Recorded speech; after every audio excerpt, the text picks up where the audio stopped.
Let's talk more about this and maybe healthcare in general. Bring in Emily Leveille, portfolio manager at Thornburg Investment Management. Emily, here's a dad good morning, joke. Brian. How are Here's you? a dad joke for you.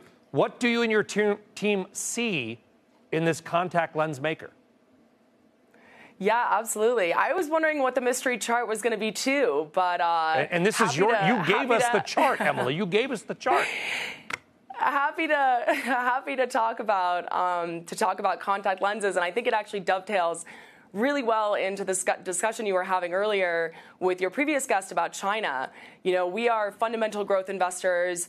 Within our growth portfolio, we want to be exposed to really diversified sources of growth. And, you know, one of the clearest structural trends that we see globally is an aging population.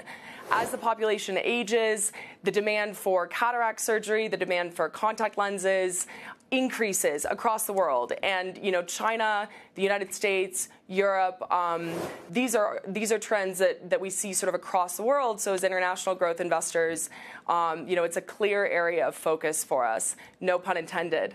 But so Alcon, you know, is a leader in providing not only contact lenses. So this is a pretty stable market with 3 or 4 main players in the contact lens market. We really like the competitive nature of the market. We like the pricing power that companies have. But Alcon is also one of the global leaders in the equipment and lenses for cataract surgery. And this is an even, a market with even higher barriers to entry. Just to give you a sense, the demand for cataract surgery grows about 4 percentage points every year.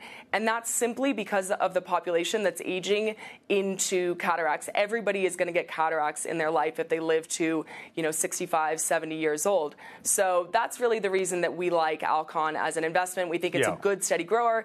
They're also incredibly innovative. You know, not only do they have this surgical component, but they've got actually a really interesting ocular pharmaceutical eye drop optionality that we think could play out in the next few years. So, you know, we think that the market tends to fade these long-durated growth companies pretty quickly, and we think it's going to last for longer than that. All right, 3 things. Number 1, you fully meant the pun, and I love it. Number 2, it's not just need-based. I actually met somebody with pink eyes like a couple weeks ago, and I thought, oh, pink eye. And then I realized these are colored contacts. It's kind of the narcissism trait, if you will. You can change your eye color through contacts. Pretty cool. And then more macroly, Emily, you know, Europe, it's got a lot of problems. Switzerland doing better. But do European stocks as a whole now sort of trade at a discount almost merely because they are in Europe?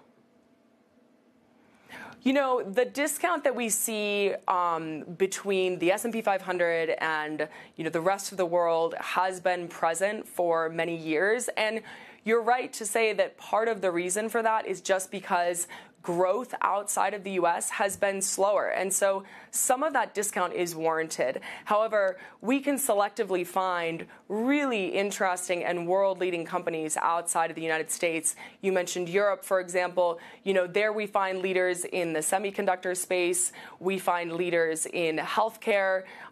We talked about Alcon, but Novo Nordisk is obviously, a leader in the GLP-1 space, which we think is a transformative platform for healthcare and the treatment of obesity, diabetes, and a number of other areas. So when we look to invest, we're not really paying attention so much to the macro as we are looking at the fundamentals of the businesses that are in those countries. And in Europe, a lot of businesses have a lot of exposure outside of Europe simply because growth in Europe has been slower over the last 2 decades. Yes, it has. Emily Leveille, I love it. A brand new name, Alcon. We're watching it. Emily, have a great day. Thank you. Thanks. You too, Brian.